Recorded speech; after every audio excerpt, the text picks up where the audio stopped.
Halo, selamat siang. Kembali berjumpa lagi dengan saya, RB di sini.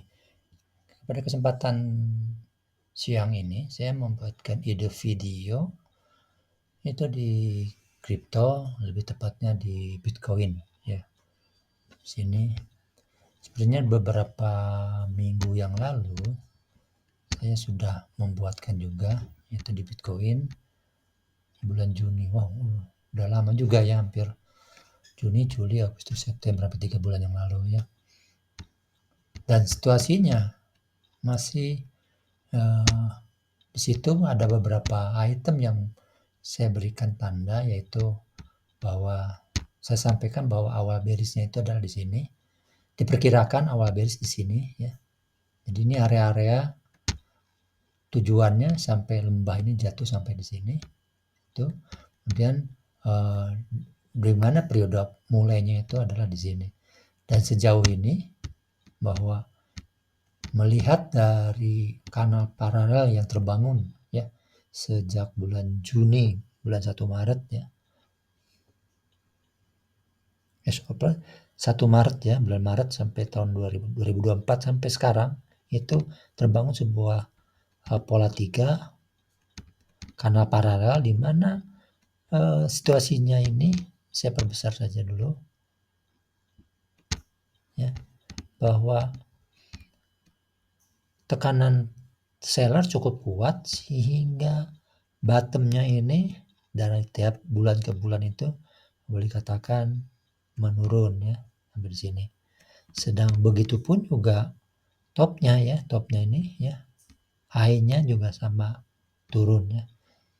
Jadi tekanan sellernya demikian kuat sehingga dari situlah di analisa sebelumnya saya sampaikan bahwa ini akan kemungkinan besar terjadi bearish ya, dengan awal bearish di sini.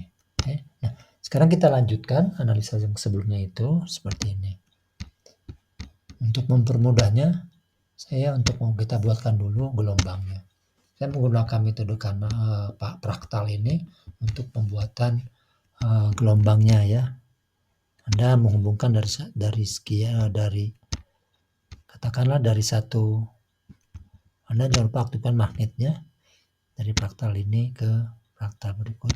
Saya ulang lagi terus ya. Dan seterusnya Anda penuhi semuanya ya.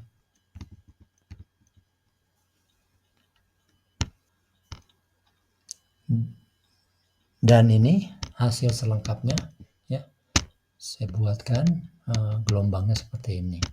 Mungkin kalau Anda lihat gelombangnya seperti ini, kita akan lebih mudah untuk membaca atau menghitung gelombang Elliotnya.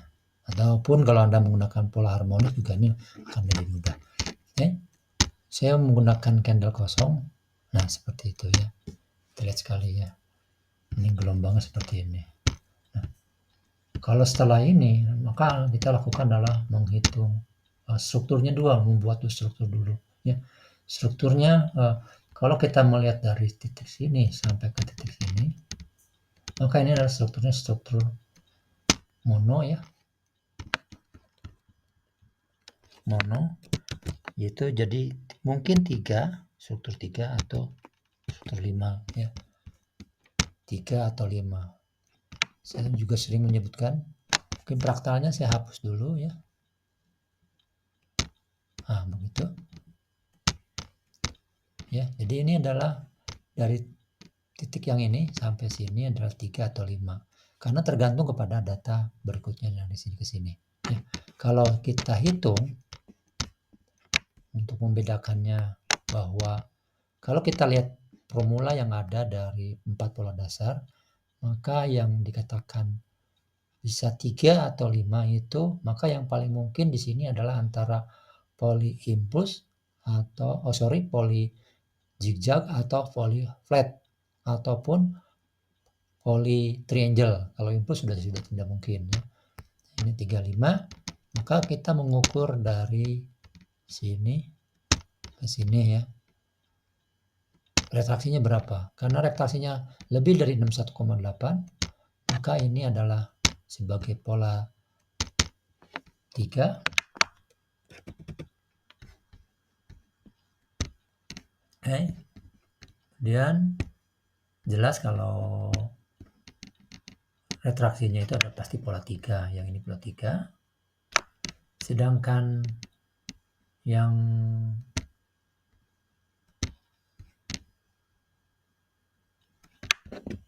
nah ini pola berapa? Pola 5 ya. Karena ini sesuai dengan formula dari flat, yaitu 335 ya. Jadi ini 335. Kalau ini 335, kalau kita sampaikan bahwa 1, 2, 3 ini kita gunakan sebagai katakanlah kesimpulan, maka ini bisa kita sampaikan bahwa itu adalah pola 3. Ya. Sorry, ini aja lah copy. Nanti yang ini saja. Ini saya gandakan. Hanya warnanya saya bedakan, itu adalah menjadi katakanlah hitam dengan ukuran hurufnya lebih tinggi untuk menunjukkan bahwa dia punya derajat yang lebih tinggi ya. Nah, ini saya matikan. Maka 335 itu struktur polanya adalah juga 3, yang dimana itu sebagai flat. Nah, untuk ini kita lakukan berulang-ulang ya, yang turun ke sini sampai ke atas ya. Nah, kalau ini dari sini ya 3, ininya pun juga kalau kita perhatikan selintas ya, kalau kita ukur. Ini saya nyalain lagi dari sini ya. Sampai sini ya, sampai yang puncaknya ini. Maka ini lebih dari 61,8. Berarti sama, ini pun juga sama. Ini adalah pola 3 juga. Tapi pola 3 yang ini ya, yang mesti kita gunakan.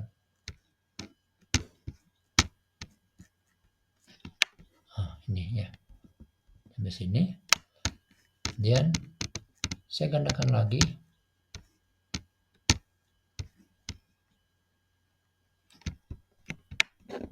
Ini sampai sini. Nah, mungkin kalau untuk yang itu, maka saya harus melihat dulu. Nah, ini bisa 3 atau bisa 5. Gitu ya. Ya, bisa 3 atau 5. Kenapa seperti itu? Saat ini kalau kita perhatikan ini 3, karena kalau kita lihat dari sini formulanya untuk flat itu 335, sedangkan kalau triangle adalah 3333. Jadi sangat krusial sekarang ini posisinya. Posisi bearish ini yang saya tandain ini suatu krusial. Apakah ini akan membangun sebuah naik yang bergerak akan naik sampai sini sebagai hingga itu menjadi sebuah impuls atau pola 5 ya. Sehingga ini saya menyebutnya bukan di 335 di situ, tapi di sini ini cara menulisnya harus begini. Nah, ini. Aduh.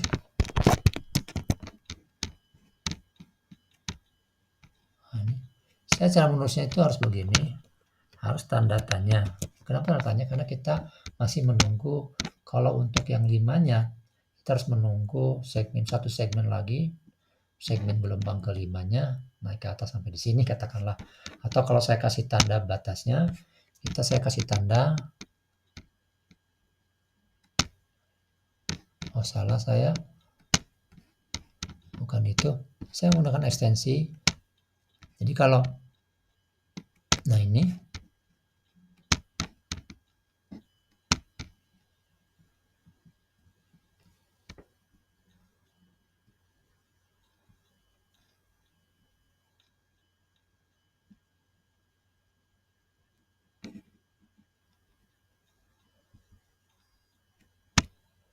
saya nggak ngerti kenapa dia ini ya.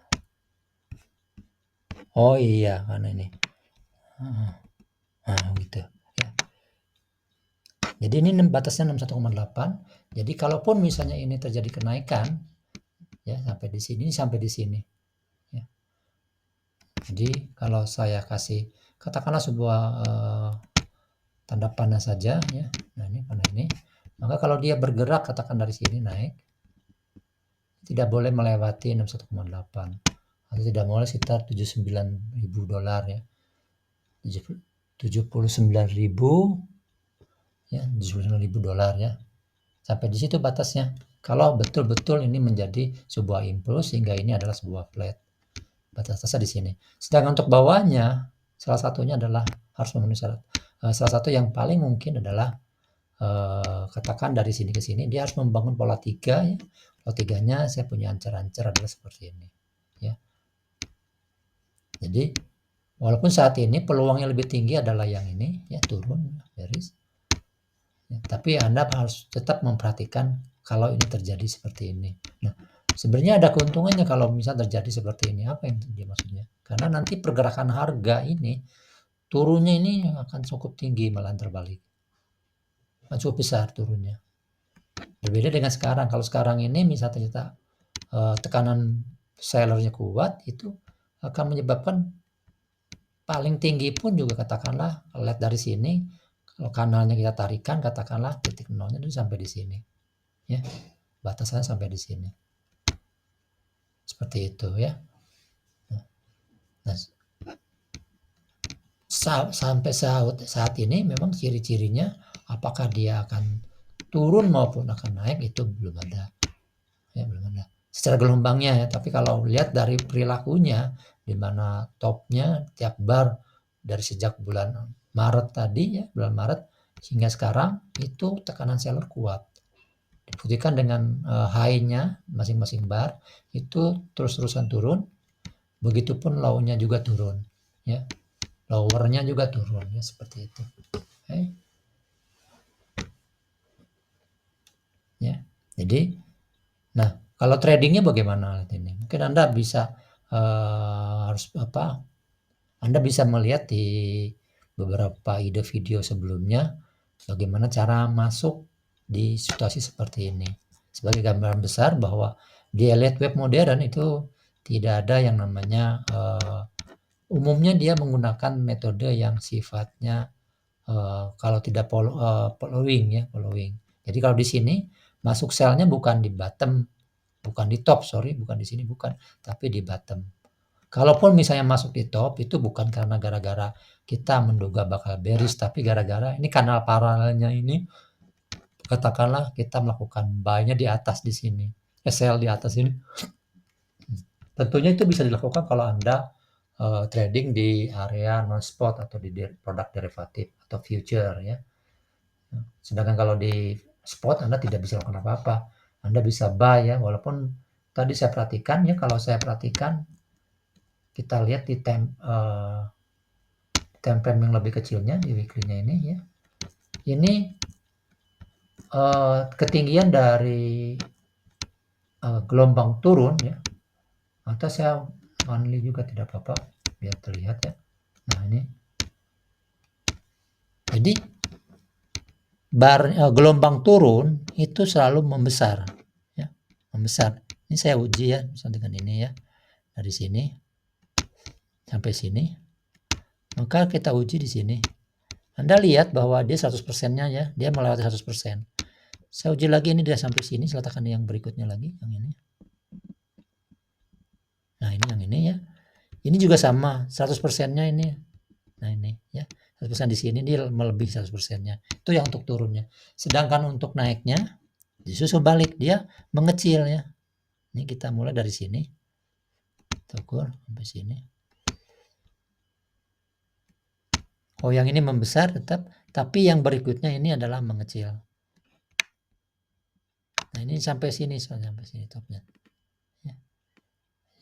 Ini mengecilnya kalau 100%. Jadi mengindikasikan bahwa kekuatan seller itu memang lebih kuat dibandingkan buyer. Walaupun bisa jadi di akhir-akhir, katakanlah di akhir-akhir perubahan harga yang besar, ternyata buyer menguat sehingga dia akan terjadi kenaikan harga. Itu pun kalau misalnya saya sampaikan kalau dia mau bangun impuls, sehingga itu bangunan flat dia maksimal sampai di sini. Ya, ini saya kasih tanda. Mungkin saya menggunakan alarm saja ya biar Saya gunakan alarm saja di sini. 79205. Ya. Koordinatnya 79205.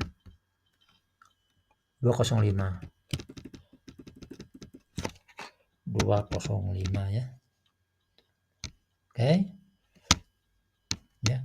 Saya buatkan alarm.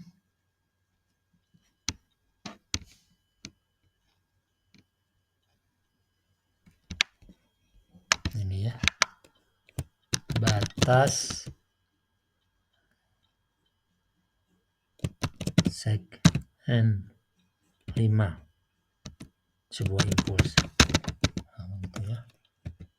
Ini saya tulis lagi alarmnya itu ya. Ini saya lepas dulu. Oke, alarmnya udah aktif. Jadi kalau harga bergerak naik itu akan sampai di situ, akan menyentuh itu, atau saya katakan teksnya. Nah, ya, gitu ya, jadi seperti ini. Kalau betul menyentuh ini, ya, sebenarnya nggak boleh menyentuh, harus ini nggak boleh menyentuh. Maka saya turunkan saja, katakanlah, oke nggak apa-apa sampai di situ ya, nggak apa-apa. Harusnya memang jangan menyentuh. Kalau menyentuh kan melewati nantinya, ya jangan menyentuh. Oke.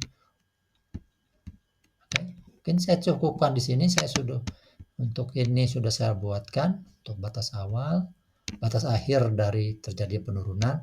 Terus periode awal bearisnya pun juga diperkirakan sekitar di sini ya. Sekitar ini kalau lihat di tanggalnya sekitar Oktober, tanggal 1 Oktober 2024 ya.